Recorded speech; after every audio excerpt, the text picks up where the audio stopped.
savings and now counts on Medicaid to pay for her nursing home. So those are the folks we're talking about. And those are the folks who, under this Republican bill, are going to lose their health care. Does anybody believe that? Because the wording on this is insidious. People are going to lose their health care. No, they're not.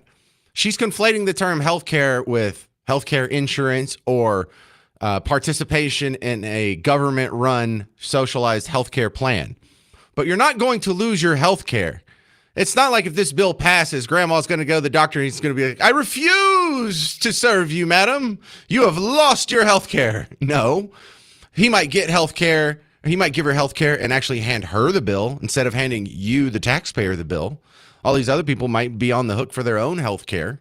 Or they may be on the hook for health care from other services, from private voluntary donations or from other charitable sources, or maybe having to dip into their own funds, or maybe getting some help from their family, or maybe getting some help from their local church, or maybe getting some help from the March of Dimes or St. Jude or a charity hospital or something, but they are not losing their health care. This is a scaremongering tactic. Just like later in the show, there's nothing wrong with that prison that's in Florida. They're just going to call it a concentration camp. They have to use these scary, sensational arguments because merit, logic, and common sense is not on their side. If I didn't pay for your lunch today, did I? Did you eat lunch? Did I pay for it? No. Did I take away your lunch? Did I take away your food? Or did you just have to pay for it your damn self? That's the kind of just terrible argument against this that I've just scratched my head. How does anyone fall for this? How does anyone listen to Elizabeth Warren and go, lady, you're off your rocker? 800-288-9227, 800-288-9227. More updates on the big, beautiful bill and Team Trump versus Team Elon next on The James Show. It's News Talk 820, 93.3 FM, WBAP.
Hey there, welcome back to the James Show, News Talk 820, 93.3 FM, WBAP. I'm your host, James Parker.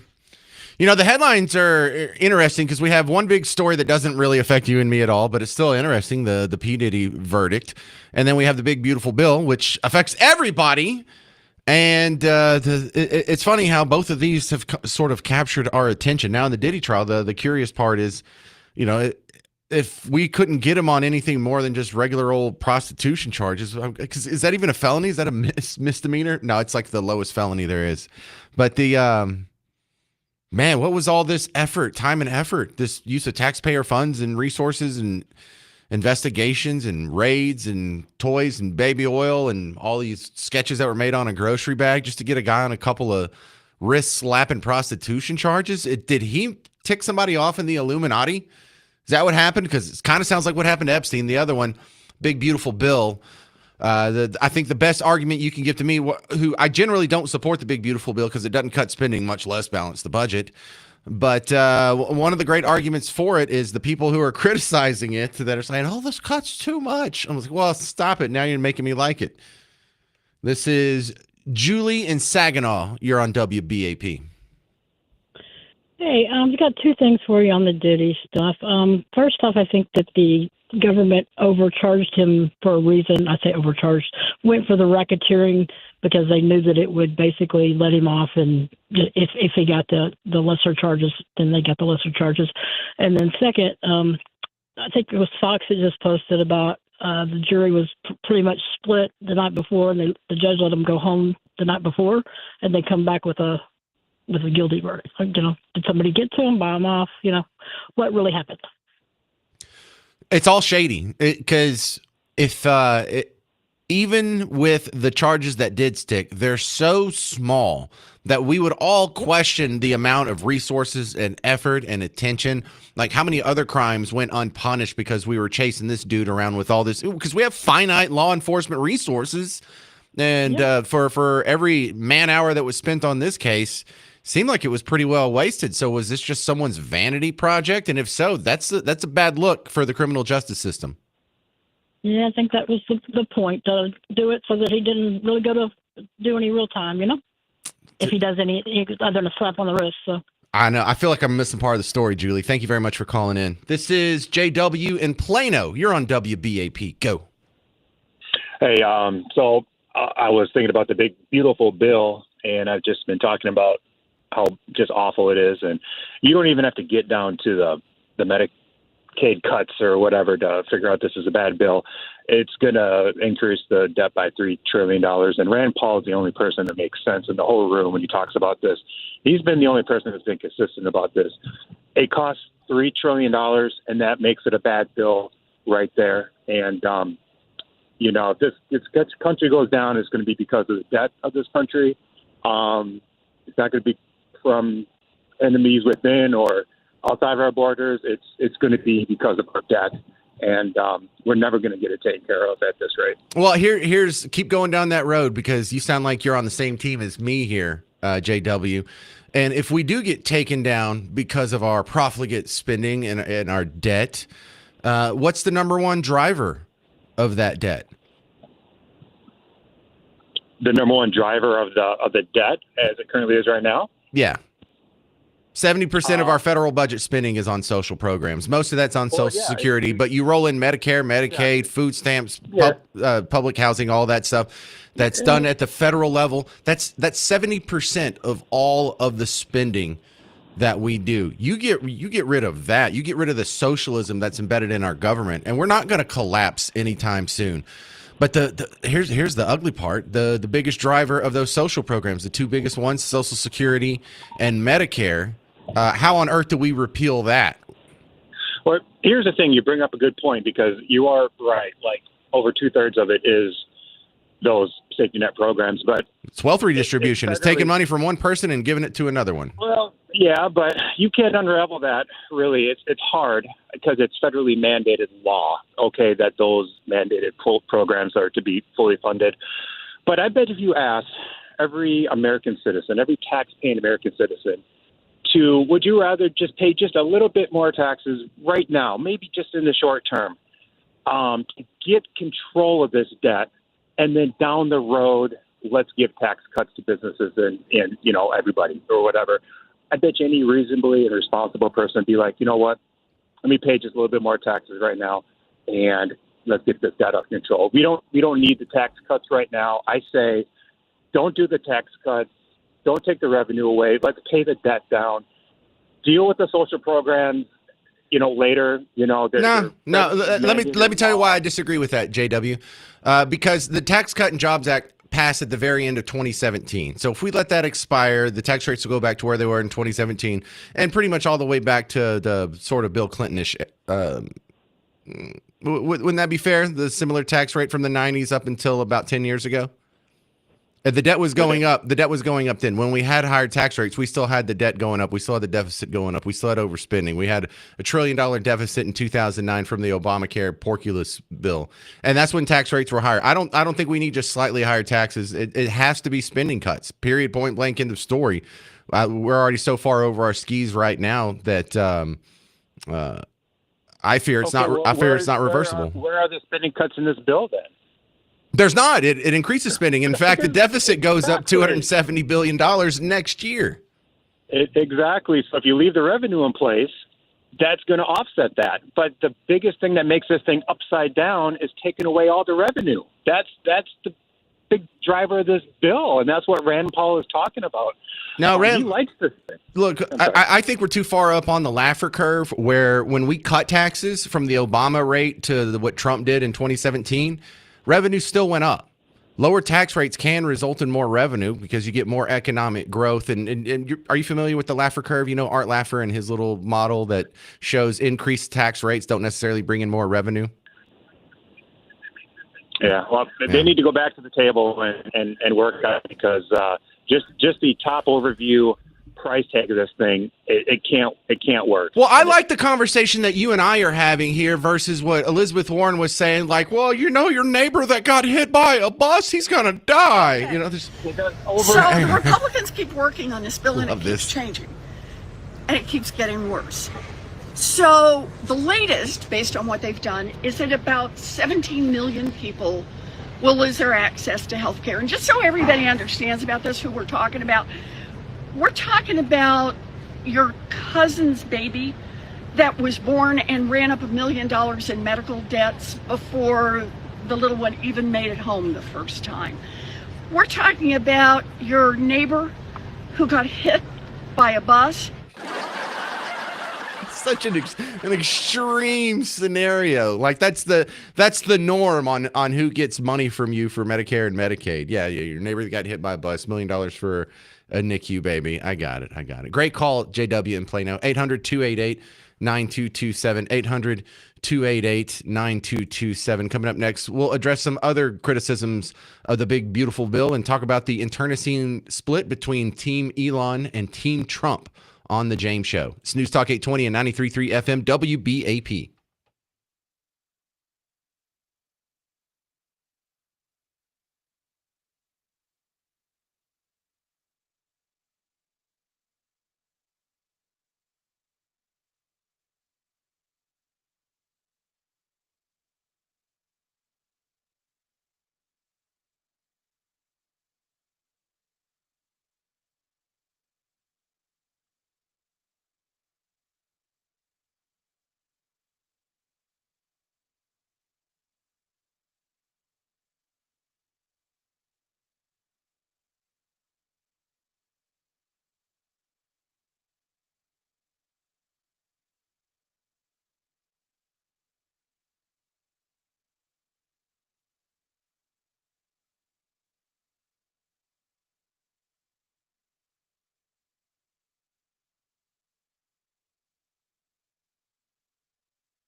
Hey there, welcome to the James Show, News Talk 820 and 93.3 FM, WBAP. Ooh, some news that broke just since the start of the James Show.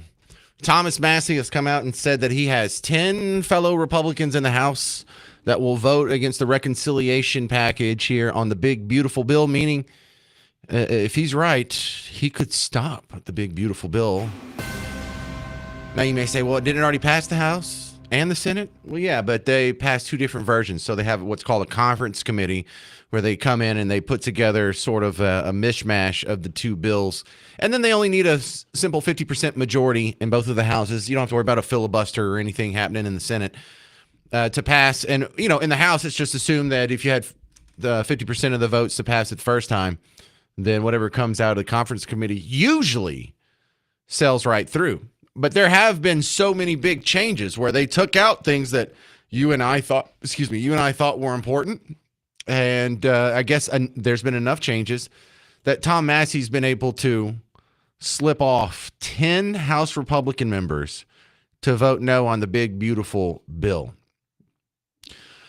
Now, this is creating quite an interesting debate within the Team Red circus tent here, because let me read to you a tweet here from Carlos Tercios, who broke the news just within the hour. The guy, he's on the show on a somewhat regular basis from DallasExpress.com. But he says this is sabotage. He says Congressman Thomas Massie says he has 10 House Republican members vote no on the big, beautiful bill. Massie is blocking border security and President Trump's work. We are being sabotaged by rhinos. Now, hang on a second. A couple of pushback to that. Being sabotaged by rhinos. The position that he's in is it doesn't cut enough. It's not a conservative bill. It grows government. The reason he's voting against it is because it's liberal. It's pro-government. It's big government. It grows spending. It grows the size, power, and scope of government. That's the opposite of conservative principles. So he's not the rhino. The people who are voting for this are the rhinos. I'm interested in the border security complaint, too, because we all want border security. That's something that might appeal to fellow Team Red, people who would be willing to be sympathetic from Team Red, I should say. But don't we already have border security without this big bill? Didn't we already shut down the border? Didn't we already prove that all we had to do is enforce the existing laws as they're written on the books, and the border problem is already solved? See, that's the point Biden was trying to make last year. And during the election season, well, up until a week ago last year, where they were saying, well, we have this border bill to fix the border, but the Republicans voted against it, and Trump told them to because they didn't want them to get the border win and shut down the border. So I guess the Republicans really want an open border. Well, no, that's not the case. And that was proven by the fact that we had basically no illegals crossing the border last month. So here we have another interesting issue. Now, Carlos Tercios and I are on the same side. We both want what's best for this country, and generally speaking, can be affiliated with Team Red. So why do we disagree on this? 800-288-9227. 800-288-9227. If you support the big, beautiful bill, why? Why are you willing to support more debt, more deficits? $5 trillion raising of the debt ceiling. We don't need the border security part. The border security part's already done. We've already locked down the border. What is so good about this? I get it. Extending the tax cuts. For me, not enough. I would like to balance the budget. That is my ideal. That is my goal. Right? And that's just a starting point. I would like to, reduce spending. I would like to reduce the size of government. So this isn't enough for me.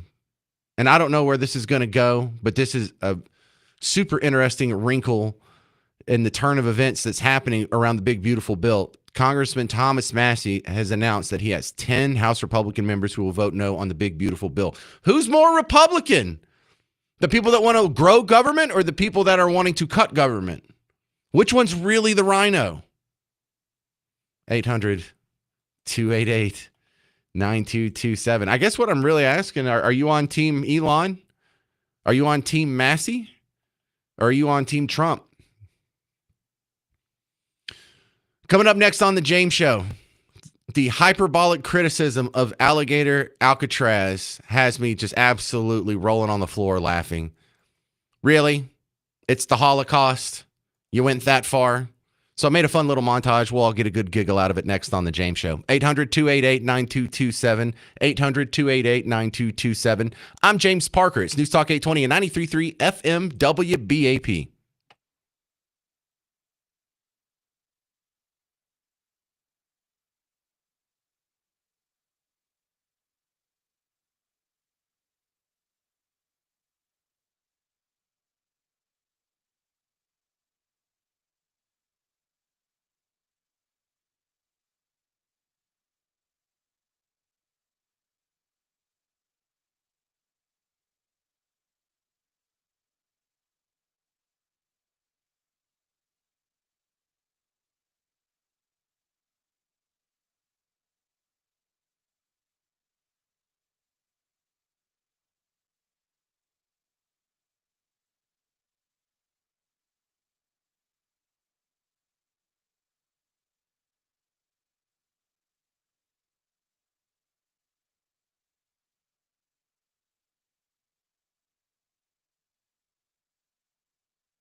Hey there, fellow Texans. Welcome back to the James Show. It's News Talk 820 93.3 FM, WBAP. Welcome back to the big show. So we have an update on the big, beautiful bill. It's, passed the House, passed the Senate. It's going through conference committee right now. And Thomas Massey, one of the few Republicans who oppose the bill because he doesn't think it's conservative enough, says he has 10 other friends in the House of Representatives that would vote against it. And so we have ourselves an old-fashioned Mexican standoff here. And it seems to be the Republicans who want smaller government versus the ones who want bigger government. And somehow in this debate, the bigger government, air quotes, conservatives always seem to win. When are we ever going to shrink government? And so I think I'm on Thomas Massey's side. I think I'm on Team Elon. And it's not that I don't like Trump. Trump's doing great. I love the fact that he shut the border. I love the fact that the deportations. I love the fact that we want to extend the tax cuts in this bill. There's a lot of good things I like in this bill, but I'm just a guy who, when I say I want a smaller government, I want a smaller government. And I'm tired of compromising and saying, okay, well, this time I'll vote for larger government, because we've been doing that ever since I've been alive. 800-288-9227. This is Terry, Oklahoma City. You're on WBAP, Terry. What do you think? Well, I kind of disagree with you on Massey and the people that are standing in the way of this thing. Okay. No, it doesn't really shrink anything. It doesn't stop the overspending they're doing. But the swamp is deep, and there's no way to do that in one shot. The problem with why not? Well, because you don't have enough support. I mean, Massey's great for standing on his principles. Right. Well, dude, we don't have support for this. But a no vote is a no vote, And if you don't pass the thing, a lot of good things don't get done. Mainly the tax cuts that are going to go back to their 2017 levels. But Terry, you're saying these things like they're already a done deal. Why don't the conservatives put their foot down? Why don't they say we're not going to vote for anything that doesn't balance the budget? Because 40 or 50% of the Republicans aren't conservatives. There's not enough support for it. Okay, so what are they? Are you saying they're rhinos? The people that support this bill are rhinos? I'm saying they're traditional Republicans, and the traditional Republicans have been just as bad on spending as the Democrats have. And they're not going to cut crap. They're not going to cut crap. They're going to feather their own nest like they always have. Hope that Trump's 4 years pass quickly, and business back to business as usual. Okay, but that's not like really a faction in the Republican Party. That's 49 out of the 50 Republican senators that all voted for bigger government. So the Republican Party is not the party of limited government. Democrats are worse, don't get me wrong. But for those of us who want a smaller government, how the hell do we keep voting for this? Well, I wonder how a lot of these guys keep getting reelected. But let's go back to Massey for a second. Okay. And all that. I appreciate him. I really do. I appreciate somebody who stands on principle. But politics is compromise. Politics is not principle. You stand on the principle, you get run over. No. Let me tell you why I push back against that, too. Because if it was compromise where sometimes we win and sometimes they win and sometimes you get a little bit of what you want, but you don't get everything of what you want. Okay, if for every time that this has come up, in our entire lifetime, the compromise is, okay, well, let's grow government. Then there is no compromise. This isn't, the big government guys don't ever compromise. They always get bigger government. How come they never have to compromise? How come they never have to come meet me in the middle? And look, I want a balanced budget. I want budget cuts. Can we at least cut the deficit in half? That's a compromise. This is not a compromise. This is our principles getting run slap over again, and Republicans are cheering like this is some victory. But there is a victory. There is a victory in this because you can go back and compartmentalize. I can't remember what exactly the term is for the president being able to cut things as he sees fit. But it's called compartmentalization or something like that. But anyway, you're talking about rescissions or a line item veto or something?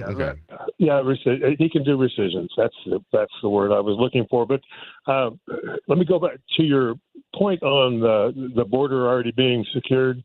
Yes. The money's not for that.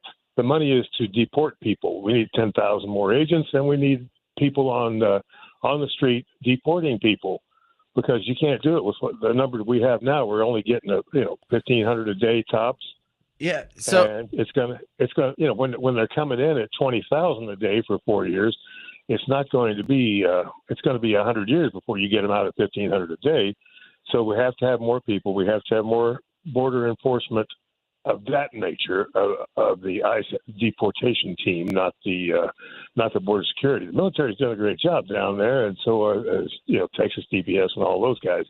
Everybody who's working down there has got the border pretty much sealed. Now we have to get these guys out, and that takes money and more people.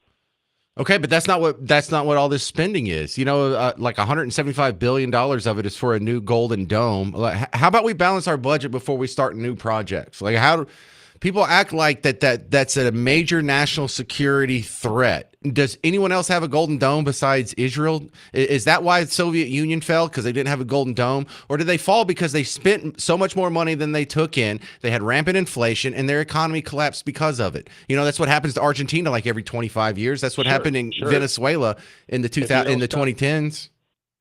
If you don't stop printing the money, that's what'll happen. All right. Well, hey, great discussion. I'm all with you on reducing spending. I just don't think we can do it in this thing, and I think passing this bill is necessary. See, it's not you, Terry. It's that for 23 years that I've been doing talk radio. Next month will be 23 years. People, almost everyone has said to me, I want a smaller government, but.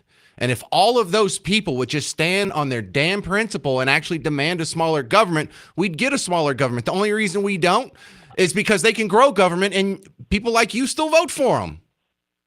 Well, I'm not voting for my Oklahoma senators next time around.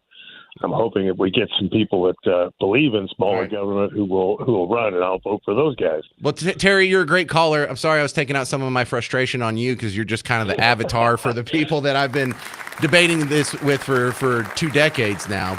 But this is the time to have the debate. This is really the only time it matters is when we're in a position to do something about it. Now we're in a position to do something about it, and we're going to grow government even bigger than what Joe Biden wanted. 800-288-9227. Coming up next, Trump's big, beautiful bill. How will this affect your money? How will this affect the economy? Kathy DeWitt from DeWitt and Dunn coming up on The James Show. News Talk 820, 93.3 FM WBAP.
Hey there. Welcome to the James Show, News Talk 820, 93.3 FM, WBAP. I am your host, James Parker, talking about the big, beautiful bill, which I was under the impression on yesterday's show that this thing will probably squeak through the reconciliation process, not the reconciliation process, the conference committee process, and become law in some similar form to what we're already used to. But that may be blocked. Tom Massey says that he has 10 guys in the House that are willing to vote against it. So that could put this whole enterprise on hold for a minute. But let's take another look at the big, beautiful bill. Kathy DeWitt from DeWitt and Dunn is joining me now on the James Show. You can find her financial show on the weekends here on WBAP, Sundays at 11 and at 4 p.m. Welcome back to the show.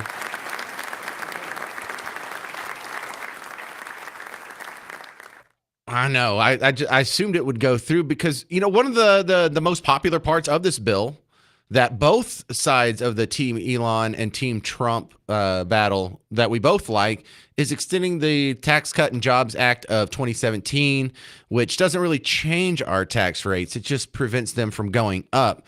But that really affects everybody listening.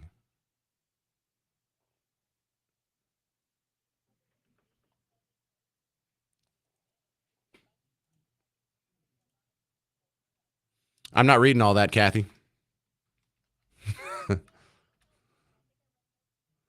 Really? Any surprises in there?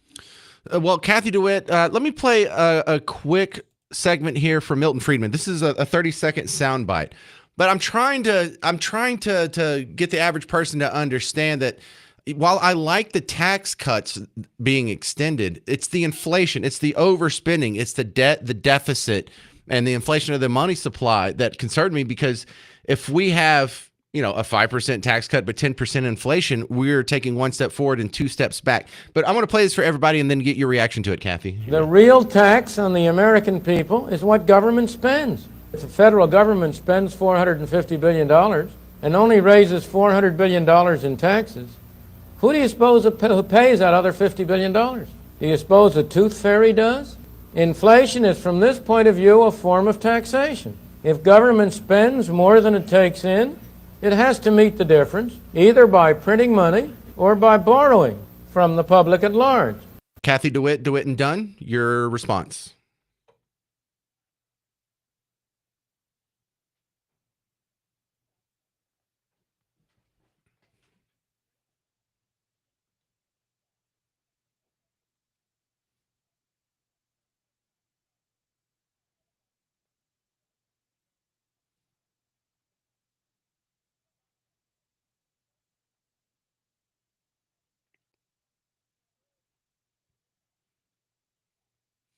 Well, you're a person who helps people with their finances, and right now would be a scary time to retire because in the last 5 years, we all just experienced 25% inflation. We all got a 25% pay cut, basically, all other things being equal.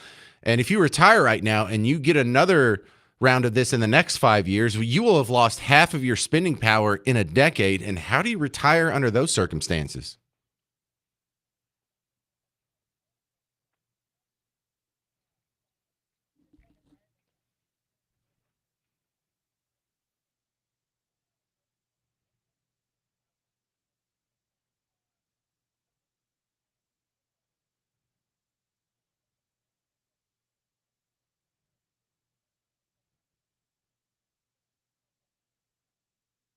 All right, Kathy DeWitt and Dunn, what's coming up on your radio show this weekend?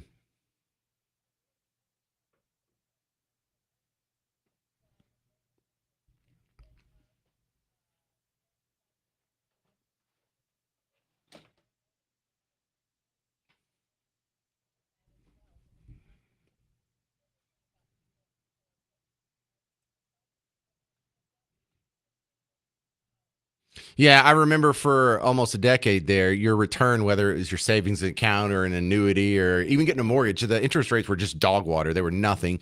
Now we have a little bit of a spike, but Trump's pressing Powell to slam the interest rates back down to next to nothing again. So this might just be a little oasis of opportunity here.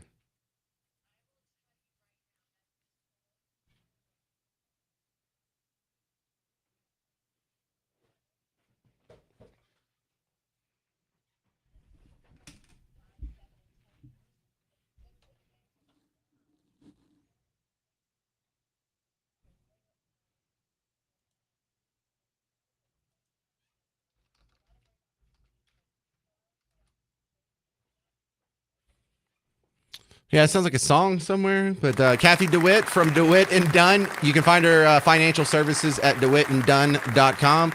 You can find her radio show on the weekends here on WBAP twice on Sunday, 11 a.m.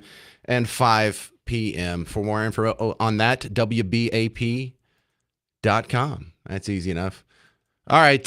Your thoughts on the big, beautiful bill. Your thoughts on the overspending. Your thoughts on Milton Friedman's saying government spending is your real tax rate. We'll wind this up and then talk about Alligator Alcatraz coming up after that on The James Show. News Talk 820 and 93.3 FM WBAP.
Hey there, welcome to the James Show, News Talk 820 WBAP, 93.3 FM WBAP. And don't forget the podcast when the James Show's not on. And, I can only give you 3 hours a day. I wish they'd let me on longer. For the other 21 hours a day, there's the James Show podcast where you can listen to me with a reduced amount of commercials and free. WBAP.com, WBAP app, or wherever you already listen to podcasts. Maybe you can look me up there. Before we get to the big, beautiful bill, the alligator Alcatraz being compared to a concentration camp, just total hyperbole of the day, but we'll have a lot of fun with it. I got a couple of good calls here on the big, beautiful bill topic, and I really appreciate this because in many ways, I feel like the discussions we're having on here are far more helpful and civilized, dare I say, than a lot of what you see on TV. So thanks for being a part of that. This is Bill and Garland. You're on WBAP. Your thoughts on the BBB? The problem is the guys we've got in Congress. Let me ask you a question. There are 435 representatives elected every 2 years. How many of those seats are actually competitive? Oh, well, define competitive. On a good year for turnover, and by good I mean a lot. Like I think it was Obama's first midterm. We had the biggest turnover in the House, I think, in our lifetime, and I think 80% of the incumbents won. So I think the stretch would be 20% of those seats are up for grabs.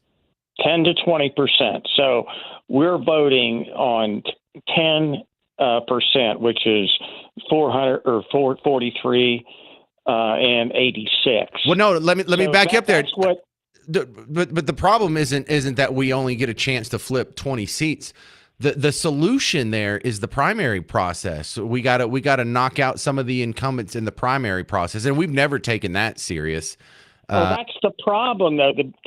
The primaries are rigged, and what aren't rigged are gerrymandered so bad. There was a district in North Carolina that there were 3 cities in a row. One was red, one was blue, and one was red, and they ran the district down a railroad track so it could connect to this other city, so it would guarantee a win for whoever it was, Republican or Democrat. Both parties love that. I know they do. Even where it looks like, hey, you're solidifying a Democrat seat. The way they drew Jasmine Crockett's district. That's going to be a Democrat no matter who gets out of the primary. But the Democrats like that. Neither party wants to have contested seats. Neither party wants to have to spend a whole lot on advertising. They want the incumbency calcification process to be as firm as possible. And that's what's in the best interest of the party. It's not the American people, definitely not people who want to shrink the size of government. So, yeah. Look at this. They take like 15 vacations a year. The Republicans right now are saying, we got bad weather. We got to get these people back into Congress. These people, I lived in D.C. You can't get a parking space anywhere. When you go to Reagan Airport, it's all taken up by government cars. You got to park about 10 miles away to get a goddamn, I'm sorry. Well, I guess we'll just cut that off there. He said a bad word. But I think I'm on the opposite end of that. I understand the criticism that they take too many breaks and vacations, and actually, I wish they were in session less. I wish they would take more vacations. I'd wish they'd only meet once every 2 years like the Texas legislature does. All right, can I take John now? Yeah? Okay. John. Hey, John, you're on WBAP. You're in, does it say Kemp? Kemp, yes, sir. Yeah, down in East Texas. What's up? Hey, listen to you every day. Enjoy your show. Get that out of the way. I've just got a couple of questions, and I'm just a regular guy that works, just retired, but I've still got another job. But anyway, got a couple of questions for you, and I'd like your opinion on it. All this stuff that President Trump has been saying about all these billions of dollars flushing in from these deals that we've made through trade agreements and everything.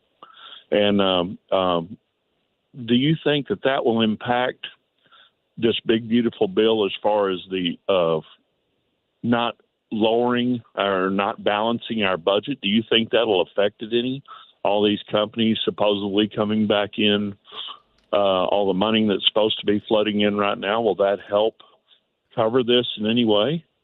So far, if I just look it up real quick while you were talking, we've taken in somewhere between $75 billion, and I see another estimate that it's $175 billion in tariffs this year. Here's another one that says $106 billion. So even if we take the high end and round it up, let's say $200 billion. Our deficit this year is $2 trillion. So that's going to knock out 10% of our deficit. So no, that's a drop in the bucket.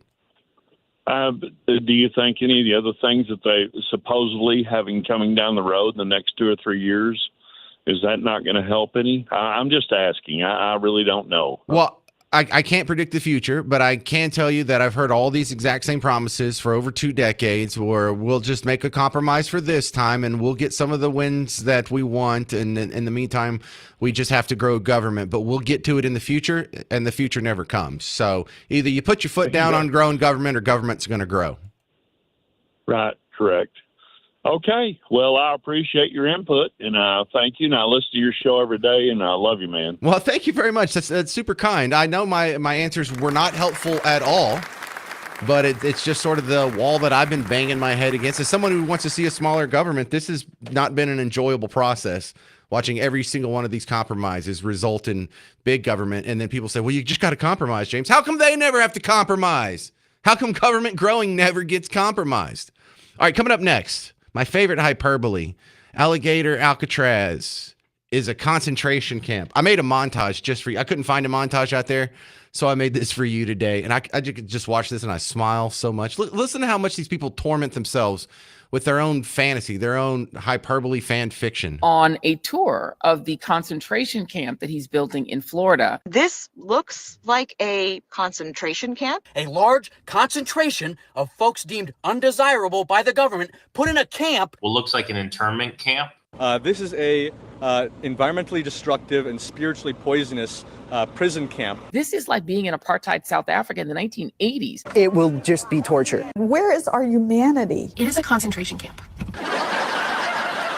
Yeah, it's never a concentration camp when Joe Biden or Barack Obama has people in a detention facility, in an ICE detention facility.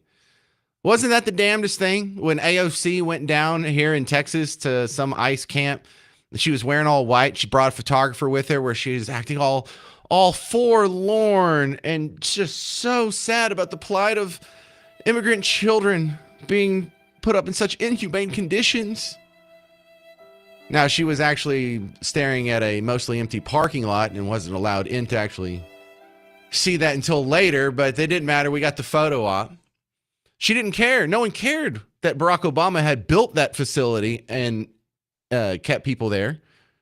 It didn't matter that Donald Trump was just continuing that. And then, funnily enough, you saw the attention on the conditions of ICE detention facilities fall off the map for the last 4 years. And then they just rediscovered their interest in the conditions of ICE detention facilities. It's almost like they're not really concerned about it. They're just exploiting human emotion to make a political point because they can't stand on the merits of their own positions. Geez, is that what it sounds like to you too?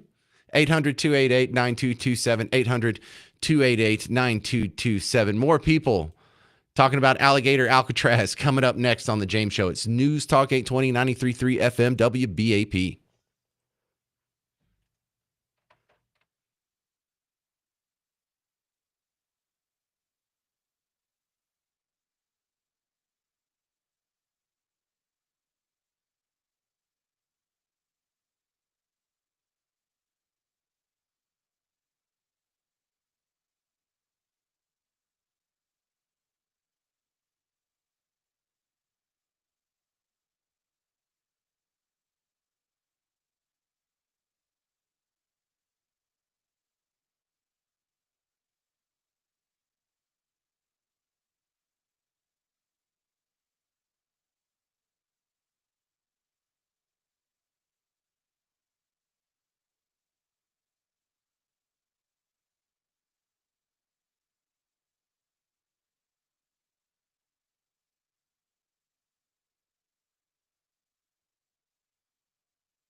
Hey there, welcome to the James Show.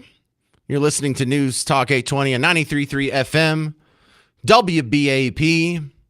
You know, the more I hear about this alligator Alcatraz, the more I like. And the more criticism I hear of alligator Alcatraz, the more I like.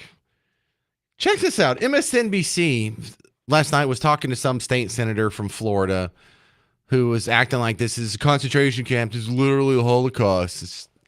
But listen to how just disgusted, like morally repulsed they sound by the idea of alligator Alcatraz merch being sold. You know, I mean, the sass here, true, yes, but when you look at this and you see the Florida Republican Party is profiting as well off of this, how so? So they're selling koozies and T-shirts that say alligator Alcatraz. So they're commodifying these people's lives. Oh, you're commodifying the people's lives. They're turning this into a profit.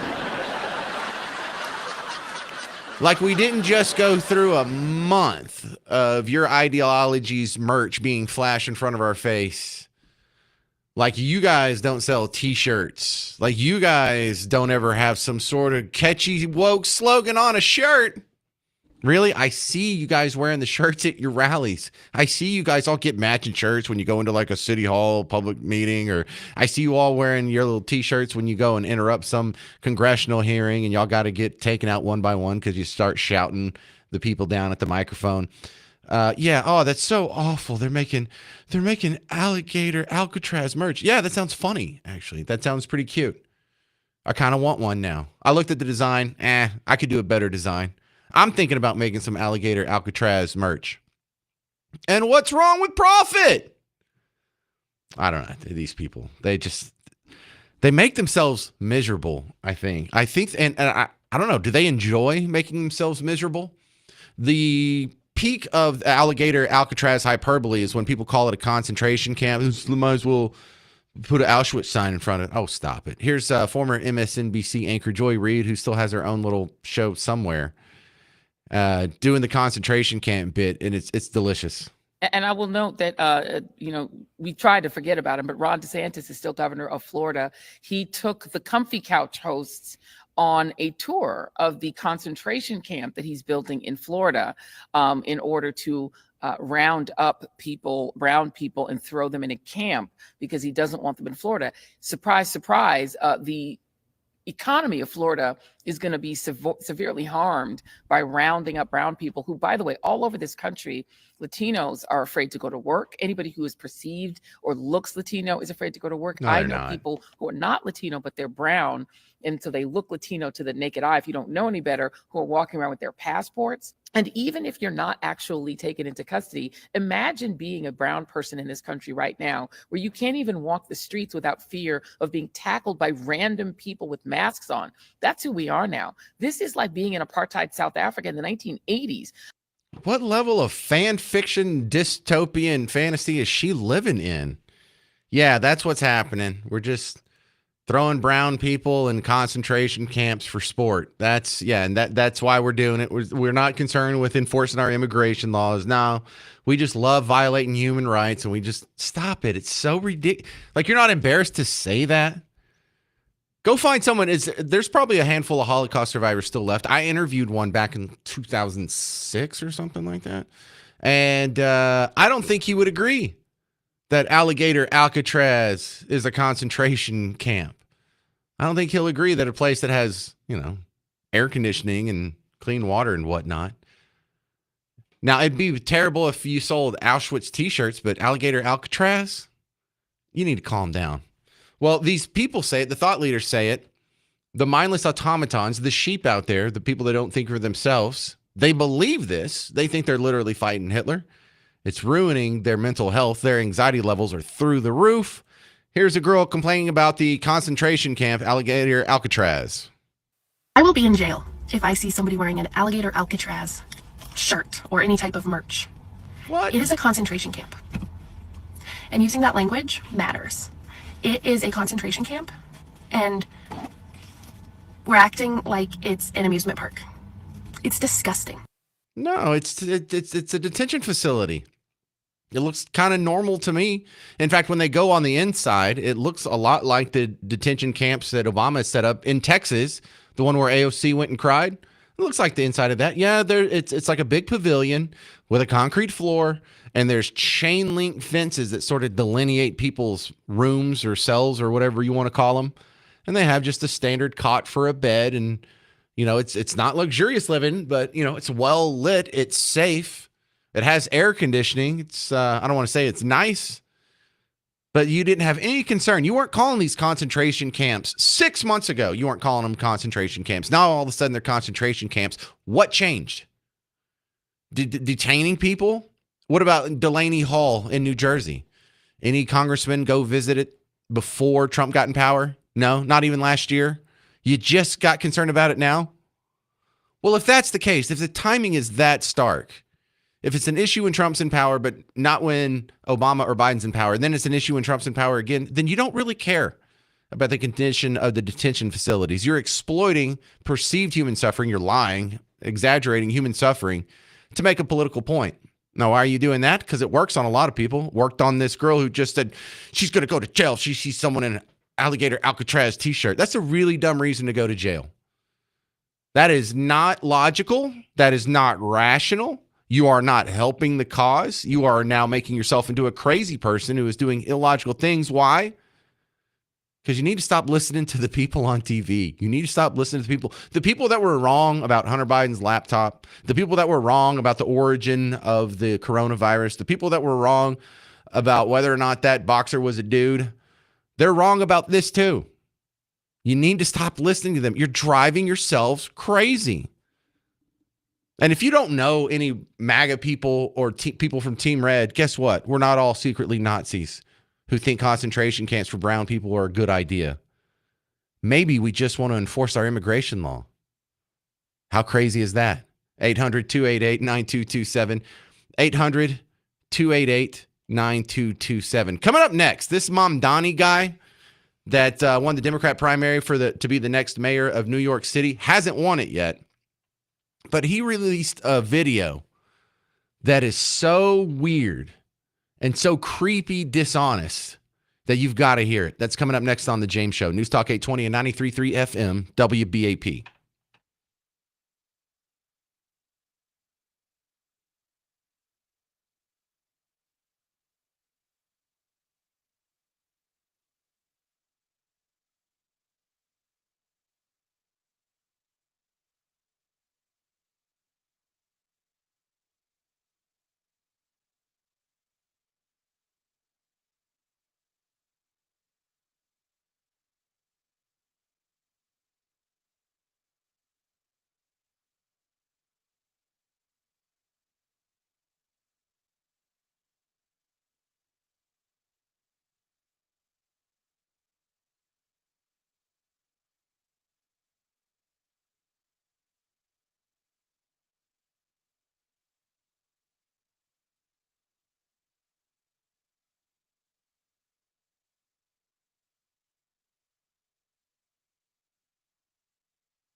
Hey there, fellow Texans. Welcome back to the James Show. It's News Talk 820 and 93.3 FM WVAP. I'm so excited to tell you about this Zoltan.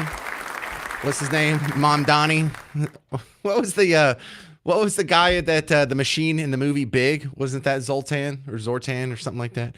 Anyway, Zoran. He's the guy that is has secured the Democrat seat for the New York City mayoral election. He just won the Democrat primary, New York City, which makes him sort of the odds-in favorite to win as mayor. He might not win. Eric Adams is going to be running as an independent. The Republicans are, I don't know, are they even going to try and throw someone out there? But this guy's a real piece of work.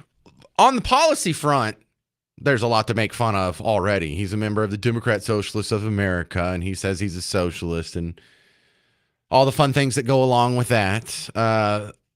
On the personal front, he just seems to be really full of it. He talks about how he's this third world immigrant, and that shapes, how he views the world because he's from Uganda. He's from Uganda? He was born there when he was 5 years old, and moved to South Africa. When he was 7, they moved to New York City, and he's pretty much been very American ever since. So, yeah, that formative first 4 years of your life in Uganda really shapes your outlook on the whole world. It's not believable because he wasn't just some guy that was living in a thatch hut. He didn't have palm fronds for a roof. His mom's a very successful filmmaker, even been nominated for Academy Awards here in the United States, mind you. She's from India. The dad, academic, it seems to be, because when they moved to Cape Town, South Africa, his dad worked for the University of Cape Town and whatever. Needless to say, this is not some guy that was struggling, living the common folk life in the third world and somehow managed to pull himself up to the heights of political power here in the United States. No, he's pretty well Americanized. And he just happens to fall in the same category of terrible ideas over and over and over. Like he co-founded his school's chapter of the Students for Justice in Palestine. Now, let me play you the audio from today that's going to blow your mind. Because you can't see it, but when I describe it, there's an ad here where he's talking about being a third worlder shapes his worldview. And the point of the ad that is catching everybody's attention, including my own, isn't what he's saying. It's that the fact that at the beginning of this video, he's eating rice out of a bowl with his hand. You understand? Like he is putting his fingers into the rice and then just kind of licking the rice off his fingers like a raccoon or something. And I guess this is probably common in the third world, or is that what we're supposed to believe? I don't know. I haven't watched a whole bunch of third worlders eat rice. He's not a third worlder. He's always had access to a fork and spoon. He has never been poor. He has never been destitute. He had probably a nicer lifestyle growing up than you did. Definitely nicer than mine. So what is the deal? Because a lot of people are asking some obvious questions. Why are you eating rice at the beginning of this ad, this video ad? Did they really just catch you in a candid moment where you're outside in a park eating a bowl of rice with your hands? If you were going to be eating rice on camera, why would you choose to not use utensils? You're in New York City. There's utensils everywhere. And if you were eating a bowl of rice with your hand right before you were going to film a video, why wouldn't you set it down to the side, wipe off your hands? Why was it included anyway? Well, you know what the answer is. This is all performative theater. This is all kabuki. This is a guy who wanted you to see him eating rice with his hands. Why? Because he doesn't want you to think that he's some sort of elite, upper crusty, bourgeois liberal who's just skirting on the privileges laid out by his own parents, the same thing they accuse all other successful people of doing. But he's doing the same thing AOC did. She's from Yorkshire Heights. Her dad was an architect. They lived in a nice subdivision.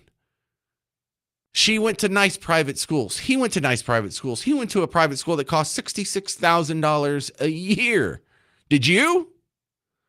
So they always have to cosplay. Like privilege is a moral, victimhood is a moral imperative. Privilege is something you can never admit to. It's bad.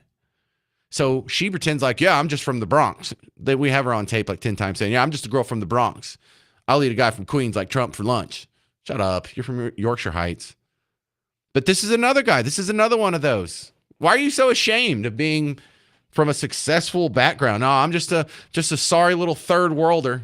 Has to eat with my hands. But you can kind of hear at the very beginning of this video, he kind of finishes eating with his hands and kind of chewing some rice and wiping his hands out. And he's putting the bowl down when he starts talking. All right. So just listen if you can hear it. So the third holy grail of taboos in American politics, you have socialism, you have Islam, and then you have Palestine. And you are really going for the trifecta. Let's go, baby. Let's go. Tell me, why is Palestine a part of your politics? When you grow up as someone especially in the third world, you have a very different understanding of the Palestinian struggle. Yes, someone in the third world. Oh, this is going to be so. I hope this guy wins. Not because I think it'll be good for New York or good for America, but I'm just going to have a steady stream of content. This guy is so dishonest. He's cosplaying as someone who's had a third world upbringing, and that affects my outlook on the world. Oh, yeah, your outlook on the world, the third world upbringing while you're going to a $66,000 a year private school in New York City. Your dad's a professor. Your mom's a successful movie producer. Getting nominated for Academy Awards. That's an elitist. You're not some third worlder choosing the Palestinians over the Israelis because of my lived experience. Oh, stop it. This level of dishonesty is going to be so great. But the best part of it is he is this dishonest to their face, and they don't reject it. Just like when they told him, the virus came from a wet market. Yeah, the respiratory coronavirus, not the novel respiratory coronavirus lab in Wuhan, came from a wet market. Oh, okay, well, that's cool. Yeah, you see that boxer? No, that's a girl. Oh, okay, that's cool. Yeah, that laptop? No, that's just Russian disinformation. Oh, okay. Yeah, Biden bumping into stuff, loses his train of thought. No, he's sharp as a tack. Oh, okay. Look at how easy these people are duped. If you saw this video once, you'd be like, okay, that guy's ragingly dishonest. And psychos like that can lie that easily are probably sociopaths and shouldn't be allowed near any levers of power. But they're like, yeah, he seems good to me. Look at him eating rice with his hands. That's great. Who are the people who are duped by this, and how dumb are they? It's probably the same people that believe Jussie Smollett really had a noose put around his neck, had bleach thrown on him after being attacked by two guys in MAGA hats. This is MAGA country. They probably believed Abrego Garcia wasn't a gang member. They probably still believe that repealing net neutrality would ruin the internet, and that was almost 10 years ago. Oh, I love this guy. I almost hope he wins. 800-288-9227. 800-288-9227. Coming up next on The James Show, if all liberals decided to not go to work or buy anything for 3 days, would you even notice? I'm James Parker. It's News Talk 820 and 93.3 FM WBAP.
Oh, crap.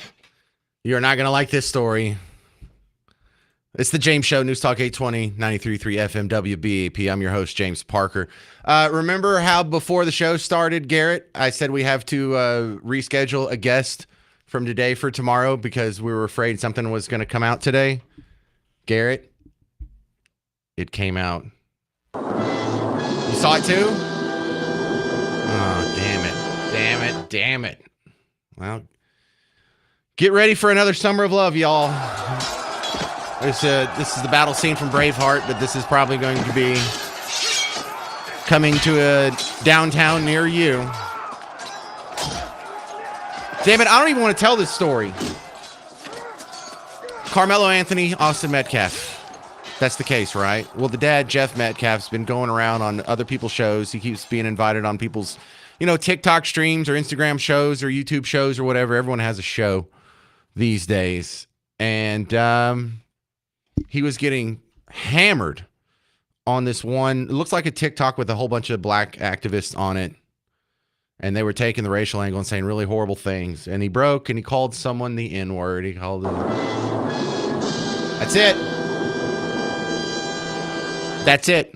You heard it here first. It'll probably be in the news. If not tonight, it'll be all over the news here tomorrow. I'm sad you had to hear it from me first, but I heard it right before the show, right before the show started. And we were going to have a guest come on to actually talk about this situation. And she's like, I think we might want to wait till after this drops and see what happens. And we'll do it tomorrow. So we are going to do that tomorrow on the James Show. And it shouldn't matter. It shouldn't have any bearing on whether or not Carmelo Anthony is found guilty or innocent in the stabbing, death / murder of Austin Metcalf. But this is what this story is going to turn into now. Now it's another race war. Great.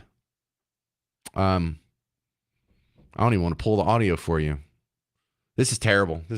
But more on that tomorrow. I just wanted you to go ahead and be aware of that. So when you see it on the news, that's what that is. Here it comes.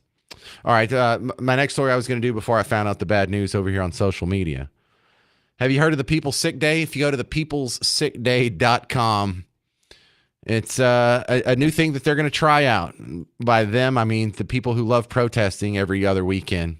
And it's not like they're really standing on principles. Like, man, we're really upset about the deportations. No, because last week you were upset about Palestine. The week before you were upset about LGBT something or other. The week before you were upset about it was a women's march. So it just goes from racism to Palestine to Ukraine to whatever. You people you love protests and you hate Trump. We got it. You hate the country. We suck. We got it. But they have absolutely no concept of economics. So I love the sound of this one. The People's Sick Day. Let me let some young lady, an activist online, explain it to you. What if millions of us stopped working, stopped spending, and stopped producing all at the same time? There's a movement brewing. It's called the People's Sick Day, and what it is a 3-day economic blackout. That means no work, no shopping, no production, just pause. 3 days where we remind the system that without us, nothing moves. But here's the twist.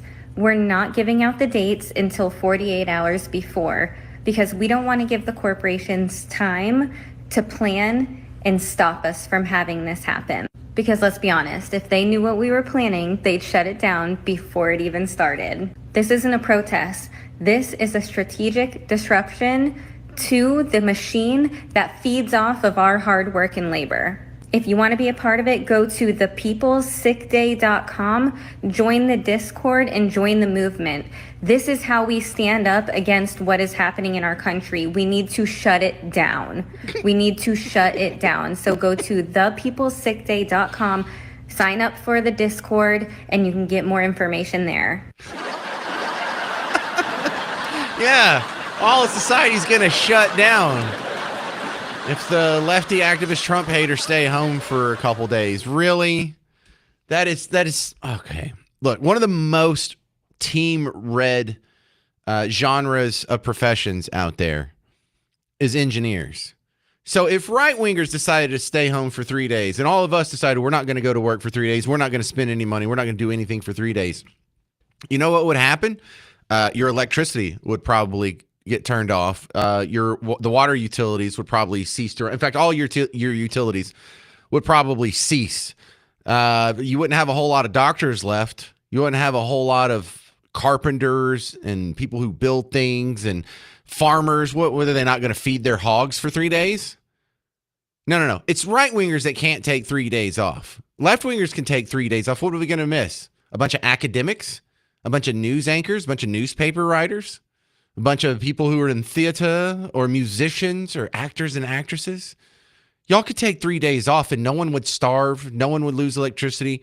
No one would really even notice because we would just go back to watching Netflix. We might notice that Starbucks has 6,000 employees 6,000 locations and only 13 employees now. But other than not getting a foo-foo coffee made by someone with a snout ring, I don't think we would notice if you people took 3 days off. Because that was one of the brilliant observations done by a regular guest on the show, Evan Sayet, is, people say if liberals are so dumb, how can they dominate all these professions? Well, they only dominate the rhetorical professions. They only dominate the ones where it doesn't matter if you're good or bad at your job. You just have to talk. And so that makes sense. A college professor can tell you the wrong economic theory all day, every day. He gets paid the same.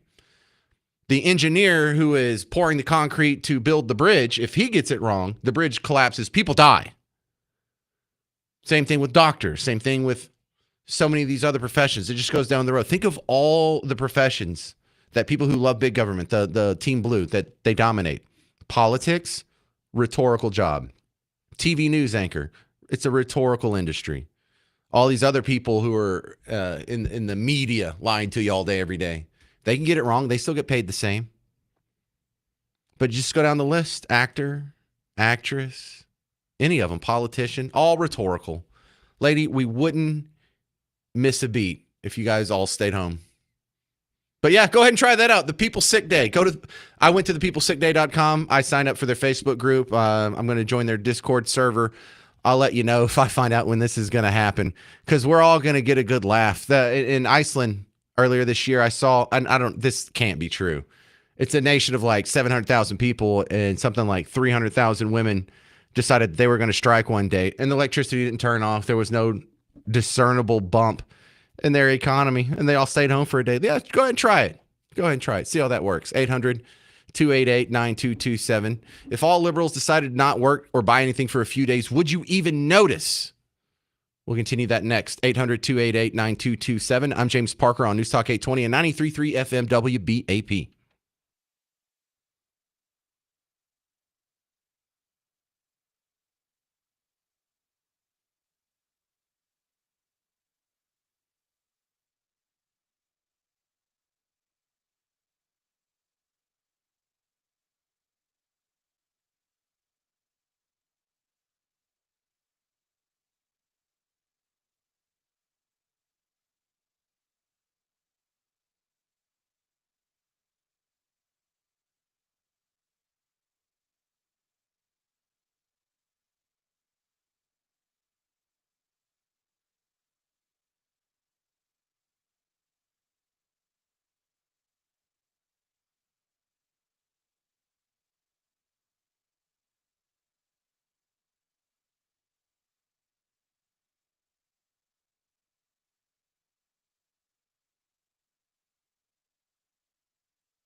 Hey, welcome to the James Show.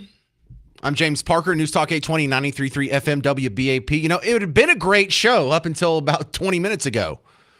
We were having a contentious, but I thought pretty productive and respectful discussion on the big, beautiful bill. Thomas Massey versus Trump and all that. We were having a good time. We were enjoying talking about Alligator Alcatraz, America's new favorite prison.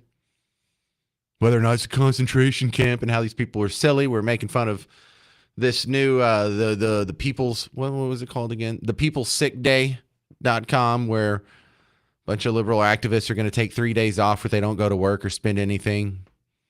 I'm laughing because we wouldn't even notice, except for the line out the door at Starbucks. We wouldn't even notice. Oh, look, all your kids' professors aren't there for 3 days. Okay, well, that's not really anything that's going to shut down the government or society as a whole. But all of that has been just thrown into the lake now. Because a rumor that I saw this morning has gotten out, and the audio's been released with it. Jeff Metcalf, the father of Austin Metcalf, the guy that was stabbed by Carmelo Anthony at the Frisco track meet. There's audio now of him saying the N-word. And it's not like he's singing along with his favorite P. Diddy song.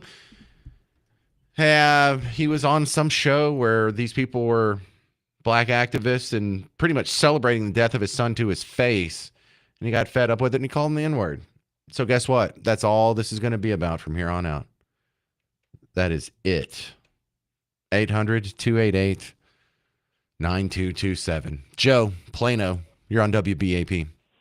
Yeah, that liberal calling for the 3-day sick day doesn't understand that the machine is the reason why we're not hunter-gatherers anymore. I mean, the greatest thing about capitalism is it doesn't matter what you're working for, whether it's for greed or for philanthropy.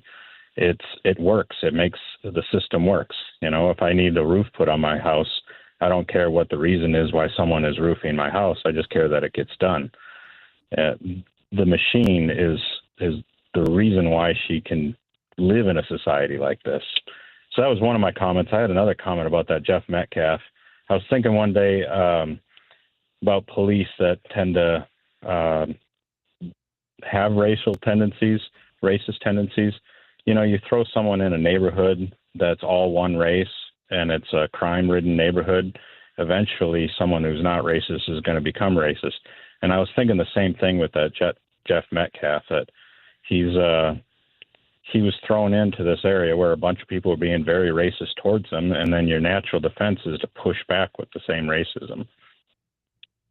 No, did you hear this already? Because you just described it perfect, Joe in Plano. Did you hear this? No, I was just basing it off of what How'd you know? Okay. Well, no, you got it. That's exactly what happened. They were saying some really horrible things to him.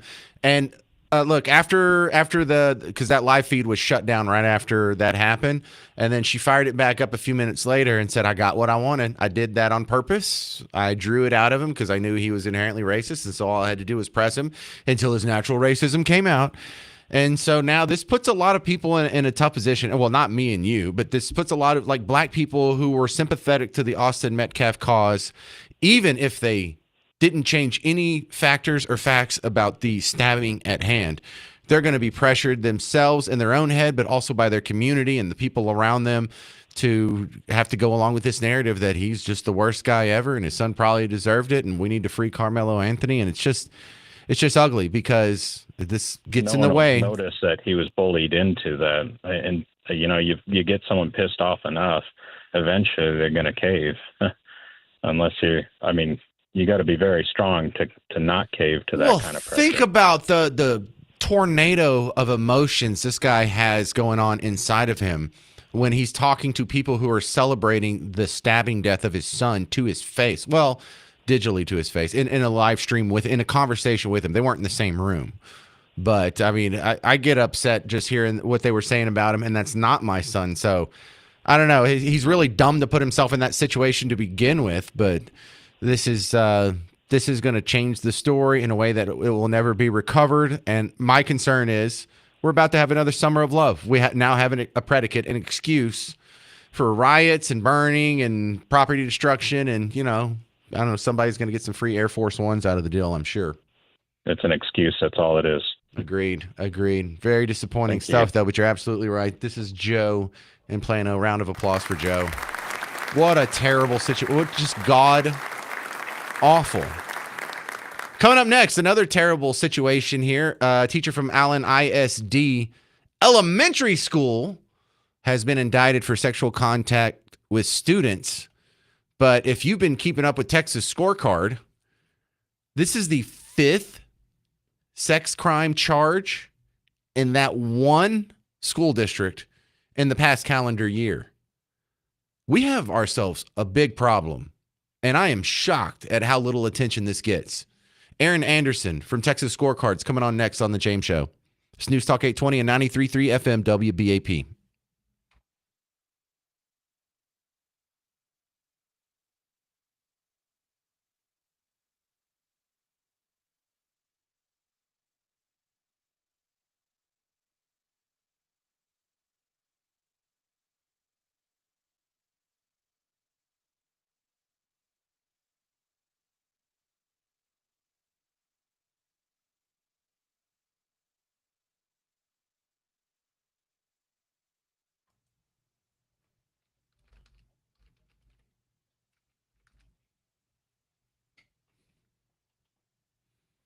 Hey, homeowners, when you are having any concerns about your roof, even the slightest, if you're just missing a shingle, you might want to go ahead and get a free inspection. It doesn't cost you anything. It will take a little bit of your time, but the peace of mind you get knowing your roof is okay, totally worth it because it's free. Also, if you do catch something, you get to take care of it now before it spreads to a much bigger problem with much bigger cost. So if you're worried about the cost of it, this is how you get ahead of it. Go get that roof checked out. James Parker here for Blue Ribbon Roofing. If you go to blueribbondfw.com, you can go ahead and schedule your free inspection. Or if you need a little more reassurance, scroll down on the front page and there's some new reviews from June that they've already put up. There's a whole review section on the website as well.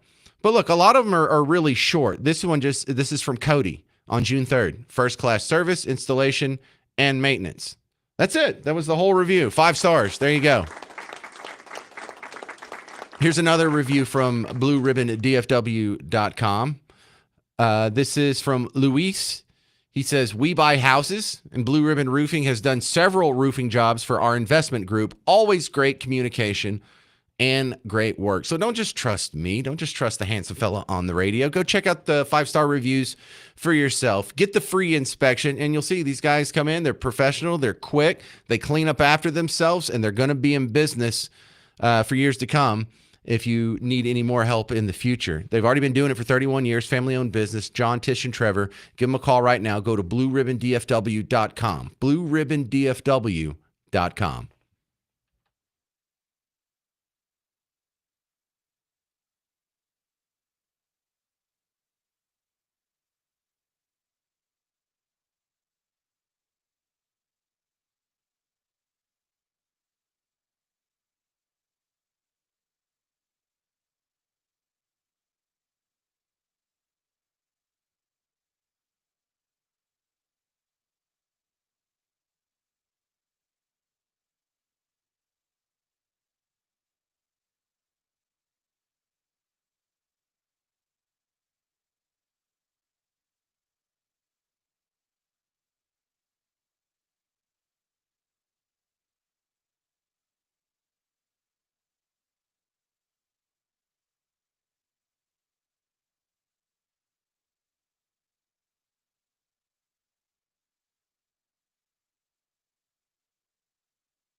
Hey there, welcome to the James Show. You're listening to News Talk 820 and 93.3 FM WBAP. I am your host, James Parker.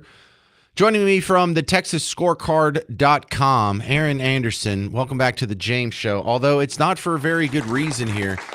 It is through your reporting that I have learned that one North Texas school district has 5 sex abuse charges going on right now.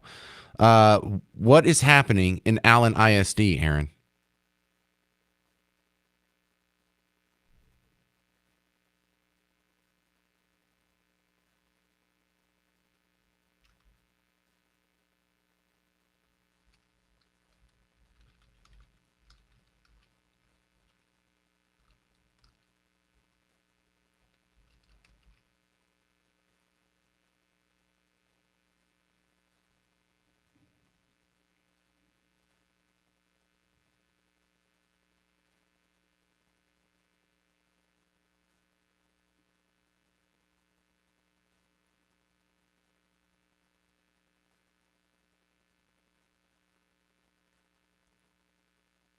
Ew.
Keep going.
Right. Now, that wasn't at school, but it was still a school employee. Is that the story? Good Lord.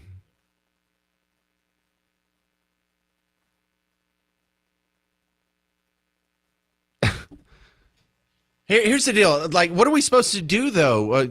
We want to hire people who are interested in kids, to work at schools, but we don't want to hire people who are interested in kids to work at schools.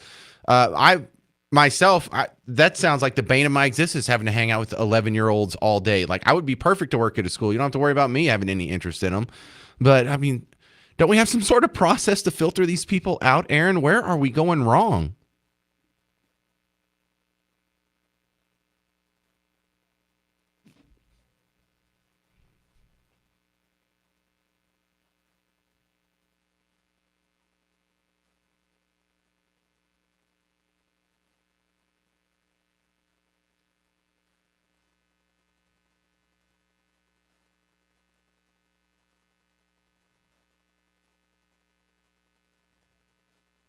We had an IT guy. Yeah. Yeah.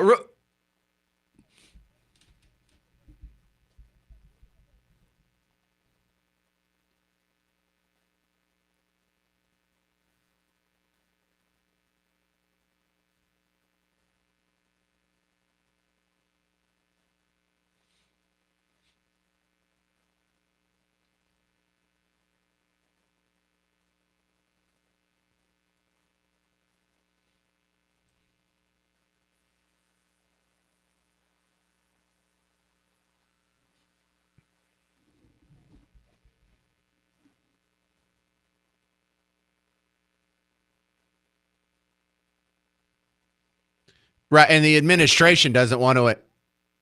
Right. And the administration's not real big on announcing that they had one of these people on their staff. So they have an incentive to sweep it under the rug because, a lot of these school board people have to get reelected. They don't mind sweeping stuff under the rug.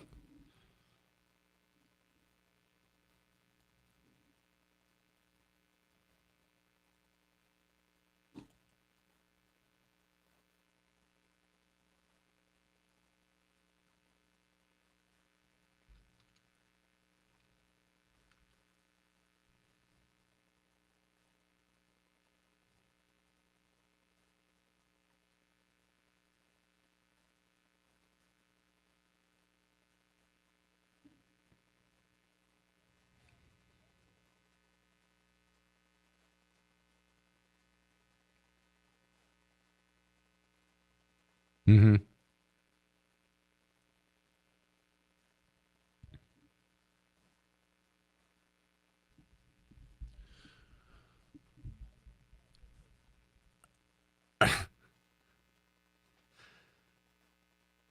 Aaron, what an awful story, but thank you for bringing it to us. Man, you're going to damage your brain how many stories you have to write about the misbehaving teachers in Texas. You've written hundreds now. Do we have an official number? Like, how many did you report last year? How many have we had up to this year? I know, like, overall it's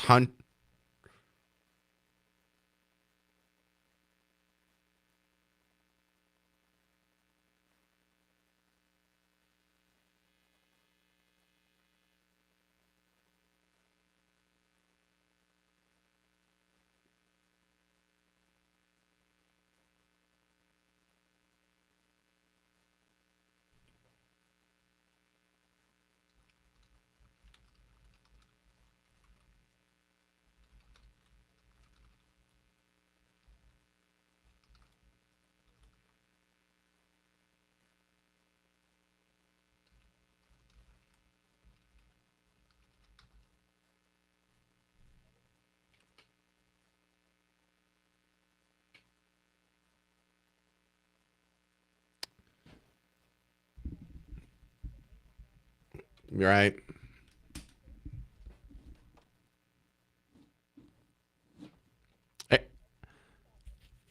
All right. Aaron Anderson, great reporting. We got to run. You can find her report on this situation at Allen ISD, TexasScorecard.com. Thanks again, Aaron. That's going to do it for the James Show. Stick around. Coming up next, Mark Levin. I'm James Parker. It's News Talk 820 and 93.3 FM WBAP.